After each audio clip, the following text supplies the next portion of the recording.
C. Coming up now is Smitten by the Written.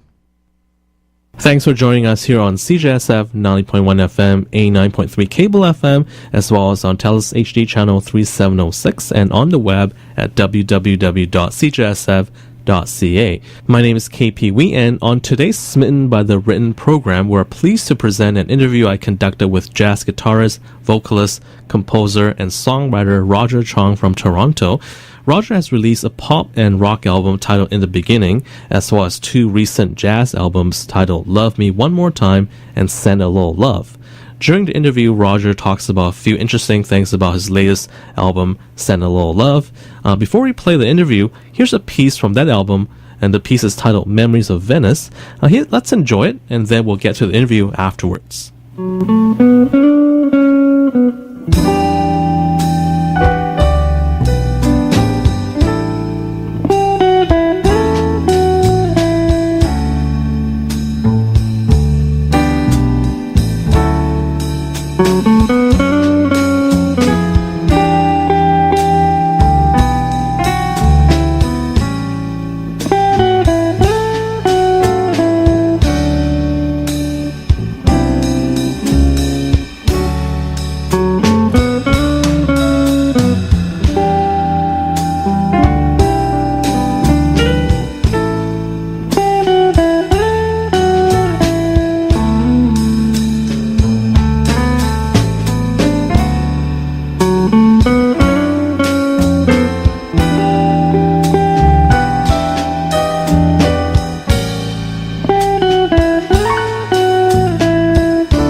Good afternoon. You're listening to CJSF 90.1 FM, 89.3 cable FM, and online at www.cjsf.ca.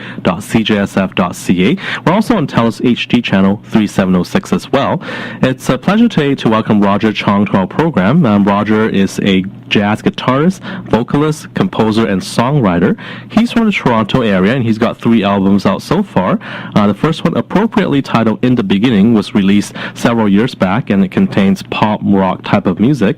The last 2 albums that he's released, titled Love Me One More Time and Send a Little Love, are jazz albums, and that third album, Send a Little Love, was released a few weeks back. So we're pleased to have Roger Chong on our program today. So welcome, Roger. How are you today? Good, KP. Thanks for having me. It's good to be on the show again. Perfect. Yeah, because the last time we talked, you mentioned that you were going to be in the studio recording a new jazz album, and lo and behold, you do have that new album out. Again, it's titled Send a Little Love. That's fantastic. Maybe take us through the process. I understand that you had these songs written during the Christmas break in 2011. Yes. So during the Christmas, I've already had planned to do another studio album. So during the Christmas break, me and myself sat down and write a bunch of songs. And last February, we did 2 dates in February, and we recorded them. Yeah, so that's great. And it seems that your song composing has evolved over the last few years. I understand your first album, In the Beginning, as mentioned at the top, is more like a pop rock album, and there are quite a few love songs on there featuring you on vocals. Now, your next 2 albums, Love Me One More Time, and this last one that we just released, Send a Little Love, are jazz CDs. So what are your comments on how you've evolved since your first album? Right. Well, that first album was more of a collection of tunes that I've written during my years in university. And I guess, there's a huge difference between when I first got into university or when I graduated. So, it's sort of like a record of how I progressed as a musician. So when I released it, in the back of my mind, by that time I was already a jazz enthusiast, and I wanted to make a jazz album and involve more musicians as well. So that's why the second album was more of a jazz recording, and that's probably the route that I'm going to stay on for a little while. I see. Now, getting back to your first album for a moment. Now, you mentioned that those are a collection of songs that perhaps you've written during your university days. Notice quite a few of them are kind of like love songs. Would it be fair to say that some of those are kind of like your own experiences, or how did you get the inspiration to write those lyrics? Oh, it's so long ago. I'm trying to think back. Some of it might have been. I'm not sure. There are some songs that I think about, like you said, love songs about, trying to ask somebody out. I think maybe it was a song that was about that. So they might have come from personal experiences, but I don't. Just so long ago, it's hard to remember the songs that are on the CD. I would probably say 1 or 2 of them are, but not all of them. And it was a very bluesy album as well. I had some instrumentals on there as well. I was under the influence of Eric Clapton a lot. And, Eric Clapton's a famous guitar player. He's also a very good songwriter and vocalist. So that was what I was trying to go for. Okay, good stuff. Now, Roger, I think you kind of mentioned earlier that you're going to perhaps focus more on jazz moving forward. Now, I noticed that on your newest album, Send a Little Love, on this, it features you on vocals of 2 songs, Georgia on My Mind and Save Your Love for Me. A couple of questions for you here. Now, first of all, what made you decide to be on vocals for this album instead of just being an album with strictly instrumentals? Yeah, well, when we were performing last summer, promoting the last CD, I would speak in vocal tunes here or there during the gigs, and the audience seems to like it. And I guess it gets a nice little break from the instrumental tunes, and it's a little bit easier for the audience to relate to, right? So I thought it would be a good idea to involve a couple of vocal tunes on this new album. And the second follow-up question to that would be why those 2 songs in particular, Georgia on My Mind and Save Your Love for Me? Right, Georgia on My Mind has always been a favorite tune. now that I've done it, I kind of regret it a little bit because, the Ray Charles version is so good and so famous that people tend to compare every version that's done afterward to Ray Charles' version. So, but initially I thought it was a nice song, and it felt nice to sing, so I wanted to do it. Same thing for "Save Your Love for Me" as well. I was listening to Boss Gagg's latest jazz album, and he did a version of it, and I liked it, so I picked it. Okay. And you did mention just a moment ago about how people tend to compare, the version of Georgia on My Mind to, past versions. And I did read an article in Toronto Star recently that made that comparison. But I also read in the papers where someone wrote that you had the potential to become a triple threat as a composer, songwriter, and guitarist. I think it's a pretty big compliment. What are your thoughts on that particular comment? Well, it's a nice compliment, and I'm honored to have somebody said that about me. I feel pretty good about my guitar playing and my composing skills. As a vocal, though, not so much. And I kind of mentioned this in another interview I did with a local radio station when they asked about the difference between my first and the second album. How come they were singing on the first and not on the second? And I remember answering that I felt I had my own voice as a guitarist. When I play the guitar, I feel like I sound like myself and not somebody else. Whereas as a singer, I haven't really found my own voice yet. I feel more of a hobby kind of thing for me in terms of singing right now. Okay. But I guess in terms of jazz, you've kind of made a name for yourself a little bit, because I'm reading all sorts of compliments about you. And here's a compliment from a jazz musician, and I quote this: "Roger has found something that seems to be missing in the recording industry these days. That is sensitivity. As a guitarist, he has captured the moods of one of our most romantic instruments." Unquote. Yeah, so from Archie Aline, one of the greatest jazz drummer. Correct. Pretty much everybody. And then how do you feel when you hear a comment like that from Archie? Oh, definitely honored, humble at the same time that he would say something like that for me, somebody of his stature. So I was pretty glad that he was able to, say that about me. Fantastic. Now, I've read some of the reviews for Send a Little Love, and it describes the album as calm and laid back and soothing. Now, I'm assuming that reflects your personality too, Roger, like being calm and being laid back type of person? Yeah. I'm pretty mellow, I would say. And that's the sound I like. It's almost like a smooth jazz, but not so much, because we still got some sort of Latin tunes in there. Some funkier ones, a little bit more upbeat. So it's really a collection of music that I felt good about. It's sometimes it's about the groove, right? Right.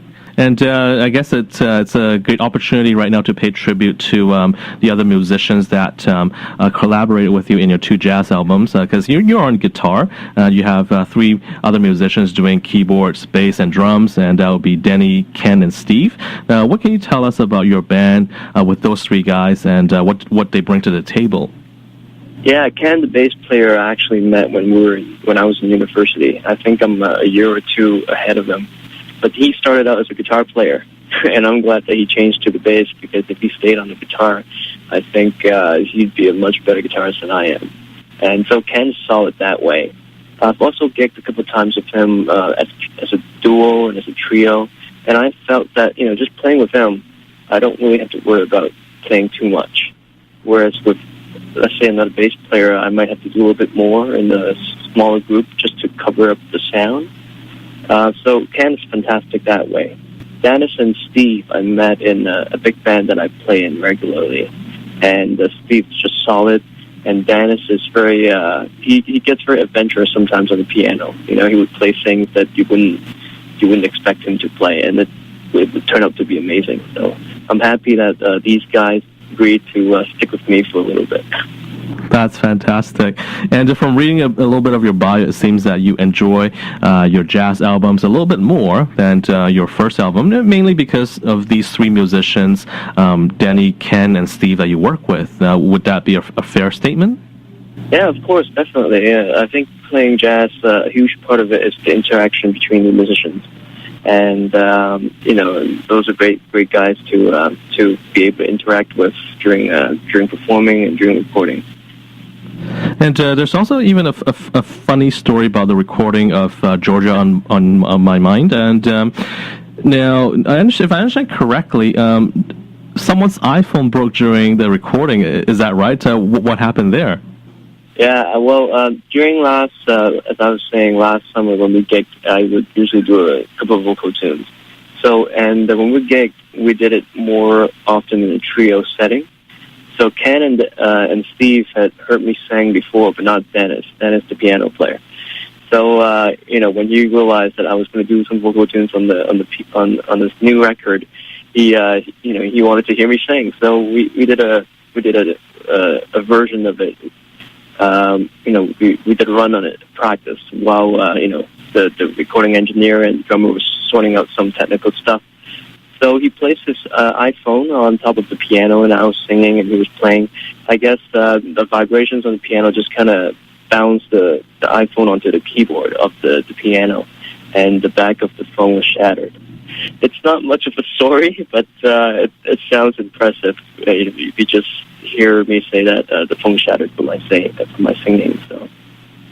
Well, I would think it would be like a funny funny story anecdote, especially if you got it like on video or something. But it's definitely a great story. Just hearing that something amusing like that happened during the recording, of an album. So that's fantastic. And if I had my own albums, I'd probably play them in the car all the time. But what about you? What CDs do you listen to in the car or at home? Well, nowadays I've been paying a lot of attention to some of the local musicians in Toronto, a lot of jazz vocalists, people like Michael Casehammer, Barbara Lika, some of those guys. I'm also a big fan of, George Benson. There's this smooth jazz guitarist from LA called Paul Brown that I like a lot. He's a great producer as well. Norman Brown, just all over the place, really. That's fantastic, and Roger, you're a teacher as well. You teach music, and you have tutoring lessons, like private lessons, I should say. And with all of your teaching, do you get like a summer vacation from school? And if so, will you be forcing yourself to work through this break with more music writing? Yeah, I definitely get some vacation from my teaching job during the day. But during the summer, I do teach privately, and I've got a couple of gigs coming up. I just did the CD release at the Train Studio in Toronto. I've got another one coming up, a jazz festival gig at downtown Oakville. So we'll gig a little bit. We recorded the CD release gig as well. So right now, I'm actually on my way to the recording studio just to listen to a rough mix of it and see what will come out of it. Perhaps another live album. Oh, that's fantastic. And it seems like you're all about music because of your albums, and you teach music to children, and you even offer private music lessons and all that. And you write songs whenever you get a chance. You do gigs, but you're not just about music, Roger. Because I see you on Facebook, and you comment on sports teams in Toronto all the time, like whether it's soccer or baseball or hockey or basketball. Now, how often do you get a chance to take time out of your busy schedule and your music schedule and attend sporting events in Toronto? Right. Well, I'm a big Blue Jays fan, and I think I'm more of a baseball guy more so than any other sports. Soccer a little bit, but I try to go to a Blue Jays game, every other month or so. It's definitely a great game to watch, and they've got a lot of excitement going on this year. So I'm looking forward to a great season with the Toronto Blue Jays. I think that's one of the cool things to do in Toronto, just going to like a baseball game and catch a few innings and all that. So that's fantastic. Now, when will we see the Blue Jays win the World Series again? Hopefully in the next. Well, Paul Beeston said in the next 5 years we'll probably make the playoffs 3 times. So hopefully as early as, if not this year, next year. Well, Roger, I have a feeling that we'll see you come out with another album before the Blue Jays win another championship. But that's just my opinion. But anyway, it's good to talk to you, Roger. Keep it up, and we'll talk to you soon. Yeah, thank you for having me again. It was nice talking to you. That was jazz guitarist, vocalist, composer, and songwriter Roger Chong from Toronto.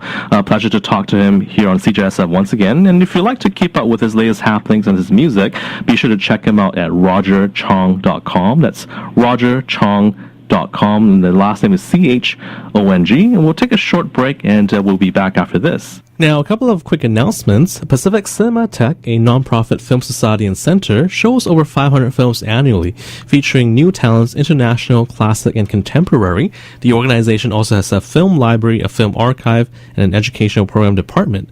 Come and feel the essential cinema experience in the 194-seat theater in the heart of Vancouver's downtown. It's located at 1131 Howe Street near Davie.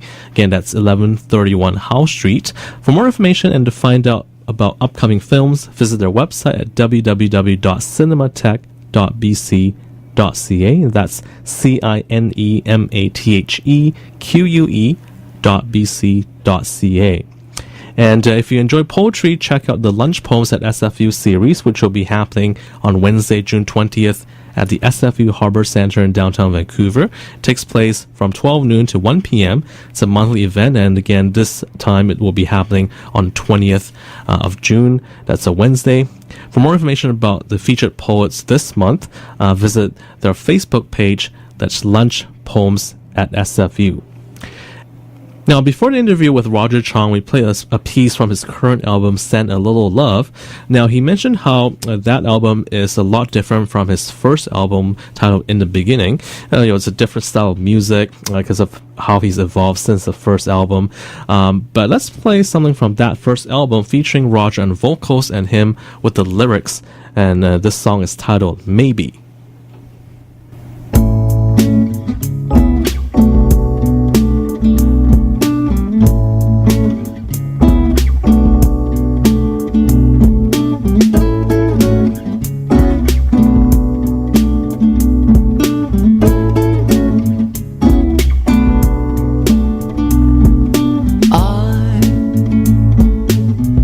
Looked straight into your eyes, and I noticed you were afraid and a bit too shy to be noticed, and how much I would give to get to know you. It may be a smile I'm attracted to, it may be your eyes I like to look into, and maybe I want to get close to you, and maybe I'm down not knowing what to do.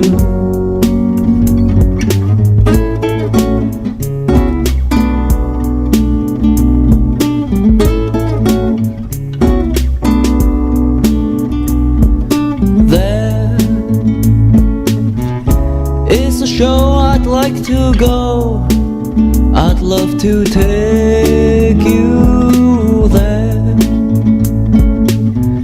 If you don't mind me being so bold, I'd love to take you, and how much I would give to spend some time with you. It may be a smile I'm attracted